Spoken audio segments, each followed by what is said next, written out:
Bienvenidos nuevamente al Bibliófilo. En esta ocasión voy a hacer una pequeña reseña sobre el libro Prometeo encadenado de Esquilo.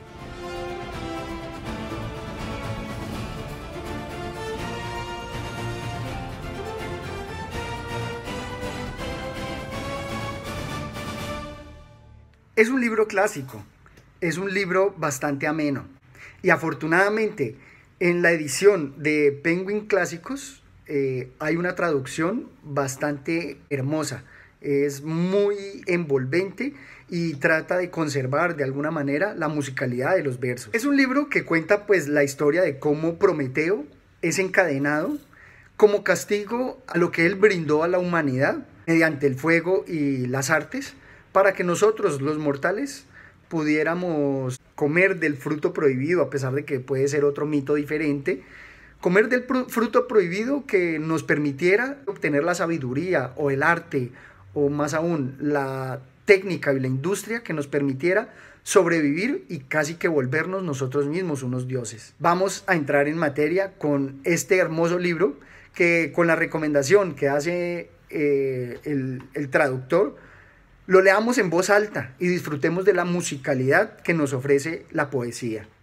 Pero ¿qué digo? De antemano sé con exactitud todo lo que va a ocurrir y ningún mal me llegará de repente. El destino impuesto hay que llevarlo lo mejor posible, sabiendo que la fuerza de la necesidad es invencible. Qué hermoso pasaje. Nos recuerda siempre cómo los griegos veían las tragedias como algo inevitable. Muchos filósofos dicen que inclusive esa es una postura de la vida un poco más sencilla, menos existencial, porque de alguna manera si sabemos que todo está definido, no vamos a cargar sobre nuestros hombros tan grande responsabilidad sobre nuestro propio futuro. Y habiendo recibido de mí estos beneficios, el rey de los dioses con estos infames castigos me ha recompensado, pues a la realeza es inherente este achaque, no confiar en los amigos. Leyendo estos pasajes me imagino a Esquilo en la remota Grecia, pensando en todos esos personajes tan propios, casi que profanando sus deidades, pero aún así tratando de transmitir a todas las personas estos hermosos mensajes, estas enseñanzas que están detrás de la historia que se cuenta en los poemas como tal. Dice en el coro: ¿y cómo se lo va a parecer? ¿Hay esperanza? ¿No ves? ¿Qué ha cerrado? ¿Y en qué ha cerrado? No es para mí agradable decirlo, y es para ti un dolor, mas dejemos eso y busca alguna salida a tu desgracia. También es un canto a que nosotros mismos, si Prometeo fue tan fuertemente castigado, él nos está transmitiendo cómo nosotros debemos sobreponernos a cualquier adversidad. A través de la lectura vemos que nosotros hacemos 4 imaginaciones en una simple lectura. Primero, nos imaginamos al escritor, a su autor, a Esquilo, en su remota Grecia, hace mucho tiempo. Segundo, también hacemos una imaginación pues de la historia que nos cuenta. Estamos dejándonos llevar por el relato. Tercero, también nuestra imaginación empieza a construir esos personajes de acuerdo a cómo van interactuando con la obra. Y en la cuarta tenemos la invención del narrador, porque a pesar de que en muchas obras el autor se coloca en una visión como narrador y casi que se confunden, en muchas el narrador no es el mismo autor, por lo tanto es casi un metapersonaje que encontramos en los relatos. Al comparar obras literarias con otro tipo de obras como las películas, vamos a encontrar que en esas otras, por las imágenes y por otros elementos artísticos más visuales, se sacrifica la imaginación de muchos de esos aspectos que tenemos. Así sea un poco fuera de lugar con respecto a esta lectura, pues considero importante compartir con ustedes que la belleza de la lectura está precisamente en cómo se compenetran esas 4 imaginaciones que estamos utilizando a medida que leemos, que muy rara vez, o más bien muy difícilmente, se pueden llevar en el cine, porque pues ya los personajes nos vienen dados por los actores, entonces casi que no podemos imaginarnos muy bien.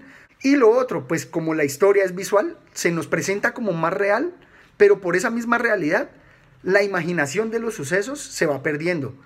No es lo mismo el color azul que tú imaginas al color azul que el director definió para esa obra. Pero bueno, continúo con apartes muy interesantes de esta gran obra. Dice Prometeo: pero esto me lo callo, ¿por qué os lo diría a vosotras, que ya lo sabéis? Oídme las penas de los mortales, ¿cómo los convertí de niños que eran antes en seres conscientes y dueños de su razón? Y os hablaré, sin tener reproche alguno para los hombres, sino explicando la buena voluntad de lo que les di. En un principio, cuando veían, veían en vano, y oyendo a ellos no oían, sino que semejantes a fantasmas de los sueños durante su larga vida, todo lo mezclaban al azar y no conocían las casas de adobe cocido al sol ni la carpintería. Vivían bajo tierra en el fondo de unas grutas sin sol, como las raudas hormigas, y no tenían signo seguro ni del invierno ni de la florida primavera, ni del feraz verano, sino que sin juicio hacían todo hasta que les hice ver el nacimiento y el ocaso de los astros tan indiferenciables. Es magnífico encontrar aquí cómo Esquilo, a través de Prometeo, nos muestra que muchas veces éramos inconscientes en esa primera humanidad, que no conocíamos muchas cosas y todo era incertidumbre. Nos fue dado el fuego, nos fue dado el arte de la carpintería y empezamos a salir de esa zona oscura para entrarnos por fin en el dominio de la mente, en el dominio del ser humano cuando es ser humano. A pesar de que esto haya sido escrito hace mucho tiempo, yo sé que muchos de ustedes pueden estar viendo alrededor suyo muchas personas incultas que les falta mucho para llegar a ese nivel de conciencia que los haga realmente humanos. Porque nuestra humanidad no está solamente en conocer mucho, en estudiar mucho, en haber pasado por muchas universidades. Nuestra real humanidad está en entendernos seres humanos, en entendernos creados a semejanza de los dioses, en donde podemos otorgar felicidad a otros seres o también crear el infierno para muchos otros. En una parte en donde habla de la caída de Zeus, donde él también la hace como algo premonitoria, recordemos que Prometeo es de los rebeldes, de los revolucionarios más grandes que han inspirado muchas obras. Dice: pues nada de esto le bastará para no caer, con ignominia en su insufrible caída. Tal rival se está preparando ahora contra sí mismo, un prodigio de la pelea imposible. Él inventará una llama más potente que el rayo y un fuerte estruendo que supere al trueno. Es una obra inspiradora y de alguna manera es profética. Si vemos muchos de los tiranos que han estado a través de la historia, finalmente han llegado a su caída. Es casi un recordatorio para quienes están en el poder que tarde o temprano el poder se acaba. Y más bien es una invitación a todos los que nos sentimos oprimidos de que hagamos como Prometeo, aguantemos, suframos dignamente, que en algún momento nos veremos resarcidos. Finalmente quiero hacer una invitación a que todos leamos, a que todos salgamos de esas tinieblas y aprovechemos el fuego de Prometeo, el fuego que Prometeo nos ofrece para iluminar nuestras mentes.